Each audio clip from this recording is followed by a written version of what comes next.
Today, the camp houses over 5,500 refugees, mostly from Jerusalem and Hebron, who are packed into an area less than 0.04 square miles. A huge key of return proudly defines the main entrance to the camp. Resident of the camp and activist Munther Amira showed me around to understand what life is like as a refugee living under occupation. We are touched by the occupation on a daily basis. It is not easy to live under occupation. You will be targeted, your family will be targeted, the children will be targeted. Everything here, even our trees are targeted. If you will see here, like when they arrested a little child, I was just trying to tell them he was 6 years old, telling them he was afraid. You can see it in his face. So very high rank officer came and he asked me, "Where's your house?" And he pointed to my house. "This is your house. We can see it from there." He asked me, "How many children you have?" I told him that I have 5 children. So he told me, "This will be the last time we will speak with you. The second time we will act."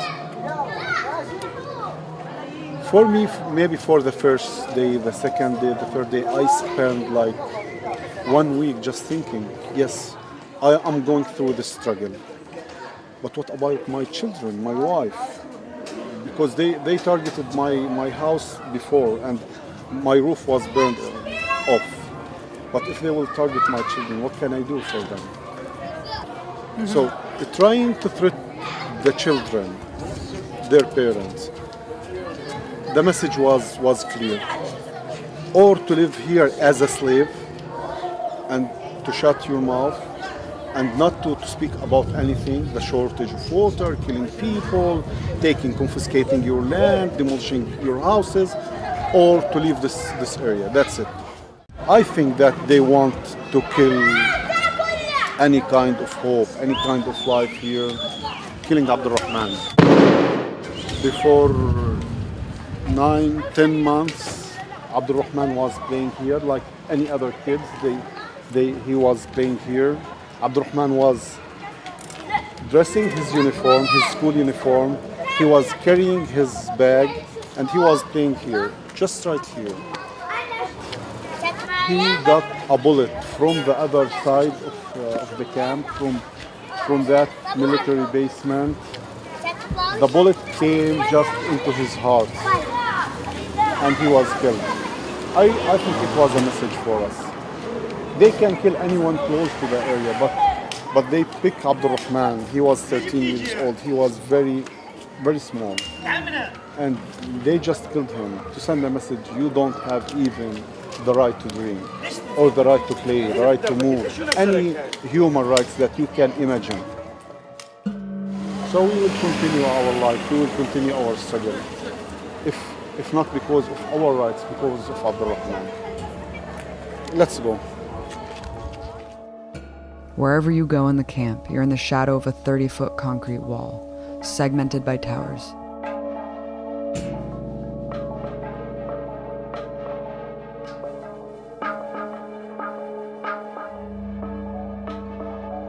The idea behind this wall, to kill the life of the Palestinian people, bringing them in big jails. This wall, separate between us and our families inside. This wall separate between us and our dreams. This wall separate between us and the whole world. Some of our activists try to demolish part of the space. They just do very small hole like this. Everyone spent 6 months in the Israeli jails because causing damage on this wall. But they came and they just start sending tear gas toward the whole camp. Nuha Katamish was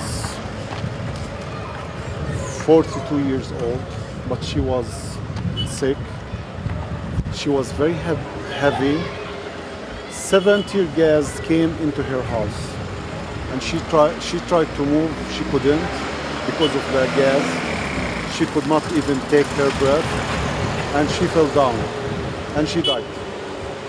So this is what we call collective punishment. This is a typical Palestinian house.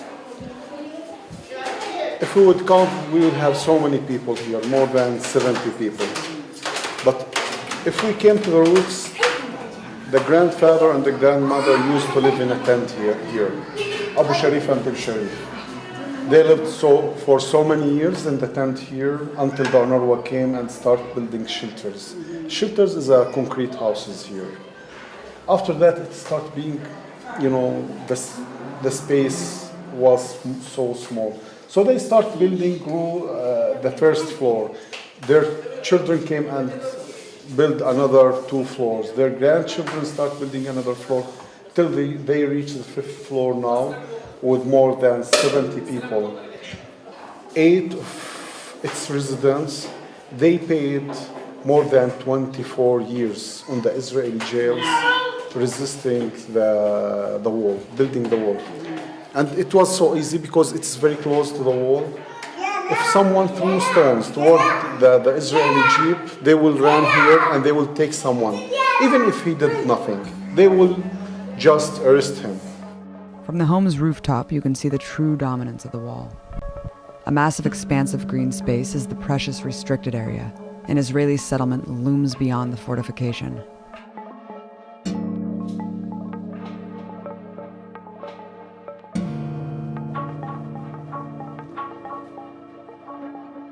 They came here to put the borders. They considered this separation wall as a borders of Israel. But if we would go back to also agreement, it have to be inside here. At least we are speaking about 7 kilometers. In a village called Beit Safafa, it's after this mountain. So the idea of bringing the borders inside Bethlehem, this is one of the stories. The other thing, I would speak about personal stories, humanitarian, I would say, stories, like with Darwish family, who they are living there. Darwish family is a part of the camp here. They are refugees, which means that they have to get their services from the camp. Imagine, now they are inside Israel, inside Jerusalem, inside the borders of Jerusalem, but they could not have their services from Jerusalem. Imagine their children used to come to the school here with less than 5 minutes. Now, if they want to go to school, they have to go inside Jerusalem, coming back to that checkpoint, coming inside Bethlehem, and after that they can come to Aida, which takes them sometimes between 2 hours, 2.5 hours. It's according to the security situation. And sometimes imagine that they could not have a permission, or they will be blocked here, or they will be blocked inside the wall. So they could not have a normal life anymore. No one from the camp can visit them. We used to play there. Since we were kids, we used to play here, there on this yard. And now it's closed, we could not go. And our children, they are blocked inside the streets in the camp. So it spread so many daily things that we used to have happiness of. Were there other families that moved, that were isolated like they were and then had them forced out? On the other side there we can see Jado's family. But they came and they confiscate another house, if you saw that house. And they did it as a yeshiva, an Orthodox Jewish school. They left all this open area and they came inside Bethlehem so as to put their yeshiva. There are only 2 schools in Aida camp and no health facilities. Resources are tightly managed by occupation forces. Things we take for granted, like access to water, is severely restricted. Imagine your water, they are controlling it and they are giving the water for you. So we have to fill our tanks. We had twice a month water. So we had to fill our tanks and after that using the water. While on the Israeli colonies, they have a continuous pipe of water that they don't have to fill tanks. Imagine yourself, you want just to clean up at the morning or to have a shower. That's it. You don't have water. And it caused so many problems, not just a political problems, a social problem. You are living under stress. You can see this guy, he's filling the water because he lost. Ran out. Yeah, the water ran out. Why do you think that they're not letting you guys have your own water supply? As I told you from the beginning, controlling us. They are controlling the air. They are controlling the land. They are controlling us. Rachel's tomb, a holy site for Christians, Jews, and Muslims, has been walled off into a military zone by Israeli forces, who surround the area with checkpoints and guard towers. From Jewish or Christians or Muslims even, it have to be respected. And always we used to be there, looking at the people, celebrating there. For us it was a normal thing. It started being abnormal when they start building the wall. It started being, a sign of hatred, not a sign of living together. So all the demonstrations start being around this area because it started being a military zone. It started being a place for settlers, a place which so many people were killed from these towers that surrounded. What is your response to people who say it's just for security, they had to put it up to protect everyone's security? I would say we lived here 50 years ago. We spent the 50 years responsible on this area. No one even tried to throw a stone toward the Washington.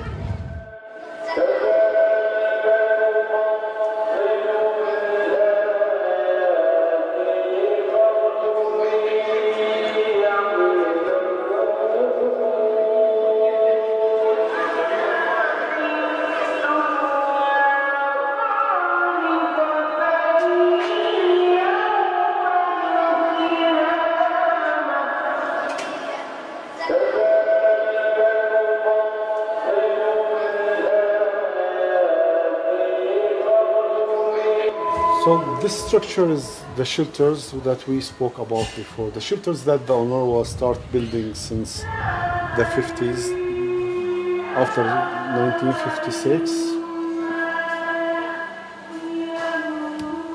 Moving from living in a tents to live in a concrete houses was one of the biggest faults that we fall down. That happened with the Palestinian people. Living in a tent means that you are living in a temporary way.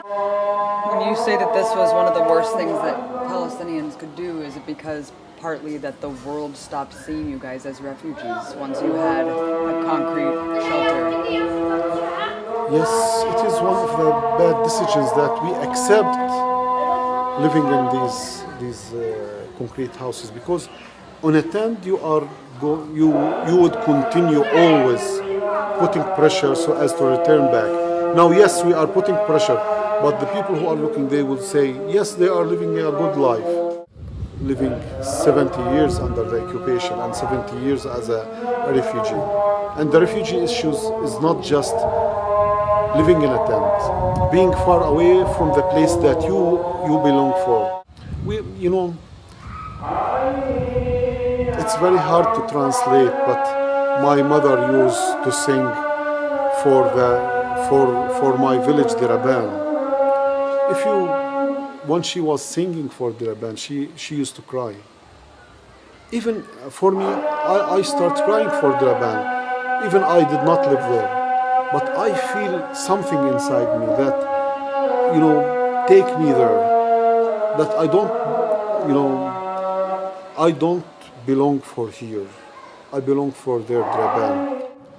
This huge machine of violence that they are using against us, killing our people, they could not even accept to resist in a non-violence way. They could not, have the idea that someone will act against the occupation.